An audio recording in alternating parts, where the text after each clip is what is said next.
right. Welcome back from lunch. And then, of course, from the closing remarks or keynote address by President Biden, obviously he reiterated the importance of what is happening in here. And of course, he provided some context as well in terms of the value of the deal. So 15 billion is the number. I think that deserves a round of applause. All right, so we have one more announcement to make. So our final announcement today will be presented by NBA Africa.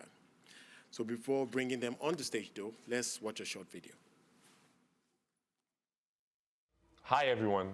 I'm Pascal Siakam from the Toronto Raptors. I'm honored to be speaking to you today, and I'm so excited about the NBA investment in our game in Africa.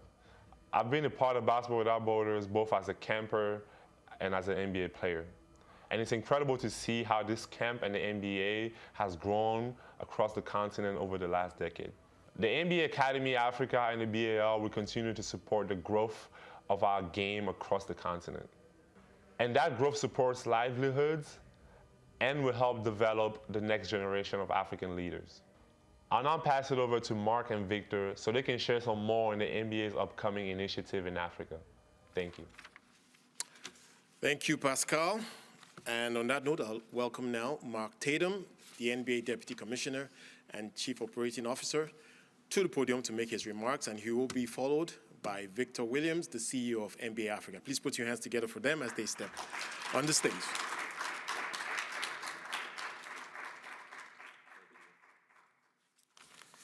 Thank you so much, Wale. Thank you so much. And good afternoon, everybody. Thank you all for being here. The NBA's history in Africa spans decades, dating back to 1959 when Hall of Famer, the late, great Bill Russell, took a goodwill tour of the region. In the decades since, we've celebrated so many special milestones on the continent. Our efforts, like you've heard from Pascal, have focused on increasing access to basketball in the NBA through youth and elite development, through social impact initiatives that improve the lives of African youth and families, through content and media distribution, corporate partnerships, live games, interactive fan events, and more. We've launched junior NBA programming in 15 African countries, held 18 Basketball Without Borders Africa camps, which is where we discovered Pascal, by the way, and other players like Joel Embiid. We opened NBA Academy Africa for top prospects from across the continent, and we held 3 sold-out NBA Africa games.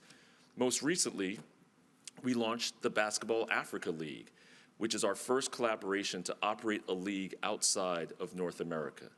And the Basketball Africa League is broadcast to fans across 214 different countries and territories.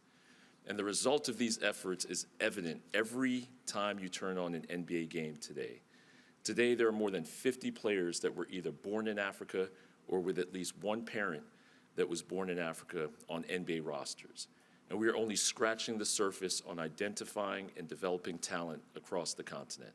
That's why, in 2021, we launched NBA Africa as a standalone entity with the support of strategic investors and partners, including Babatunde Folowiyo, who's the chairman and CEO of Yinka Folowiyo Group, and Helios Fairfax Partners Corporation, led by Tope Lawani.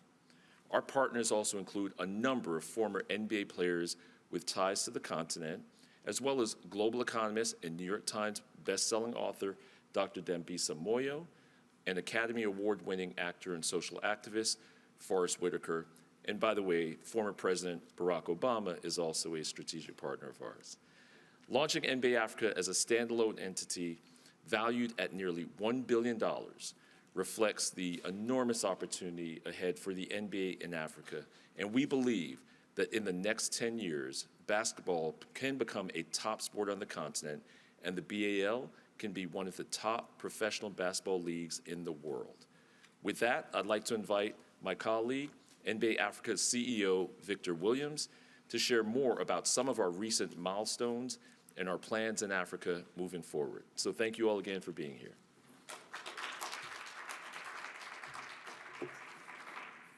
Thank you, Mark, and good afternoon, everyone.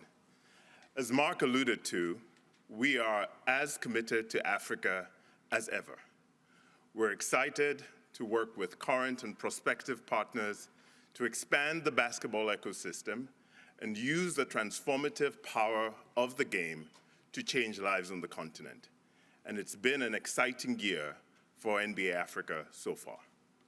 Recently, we signed an expanded multi-year agreement with ESPN Africa to air a record number of more than 180 regular season and playoff games across the continent each season, bringing the game much closer to African fans.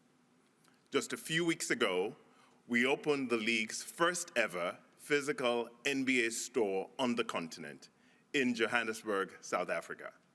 And in the coming days, we will launch our first e-commerce site on the continent, which will provide fans in select African countries with the widest assortment of authentic NBA products ever available in Africa. We've received incredible feedback from fans, media, and partners on these initiatives, and we look forward to expanding our engagement and offerings in the years to come as we strive to make the NBA one of the top sports lifestyle brands on the continent. We also continue to expand our youth and elite basketball development programming as part of our efforts to provide a predictable pathway for African youth to learn the game and maximize their potential. We want to create more Pascal Siakams. And so I'm excited to share that in addition to our current academy in Saly, Senegal, we plan to open our second NBA academy on the continent in the coming months, which speaks to the level of talent in Africa. We also continue to extend our physical presence by opening offices in priority markets where we see a tremendous opportunity to deepen our engagement with fans. In February this year, we opened an office in Lagos, Nigeria. And just yesterday, we announced that our fourth office on the continent will open in Cairo, Egypt, early next year.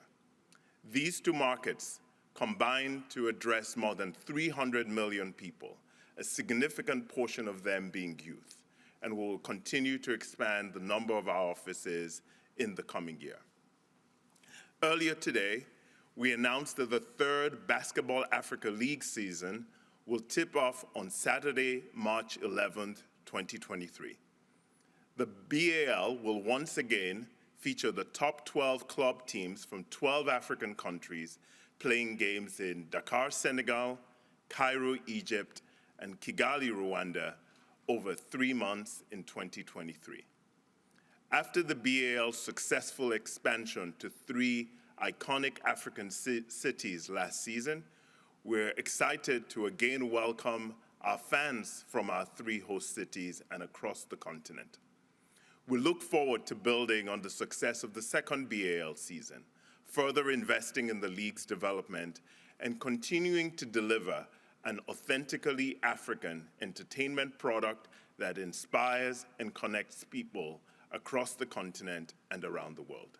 Thank you for having us, and thanks for your interest in what the NBA is doing in Africa.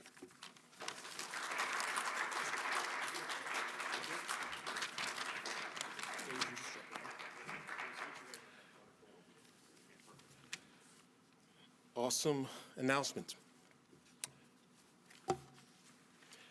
I remember growing up in the 90s, and I think then the NBA, with great marketing, came up with that slogan, "I love this game." And I think the investments that the NBA is making in Africa right now will have many more young people saying, "I love this game." So thank you so much to Mark, and to the NBA, and to Victor. Please, another round of applause to them. Sure. Cheers. And I think on that note, we are done. It's been a privilege to serve as your MC today. I hope you are as inspired as I am about the prospects for investments and trade between the US and Africa. And I want to thank all of today's presenters for their excellent presentations. I also want to thank the staff and extended team from Prosper Africa and the US government agencies for their hard work to make all this possible. And on that note, the US-Africa Business Forum Deal Room is now officially closed. Have a good afternoon and a productive experience at the US-Africa Leaders Summit. We say many thanks for our online audience that have joined us up to this point. And to those in the room, I say before you leave, please be sure to visit the US-Africa Investment Map touchscreen right just outside the room. You gain hands-on insights into trade between African nations and the US. So to stay up to date as well on the US-African trade and investment opportunities, please visit the Prosper Africa website. That's www.prosperafrica.gov. Thank you so much, everyone. Enjoy the rest of the summit.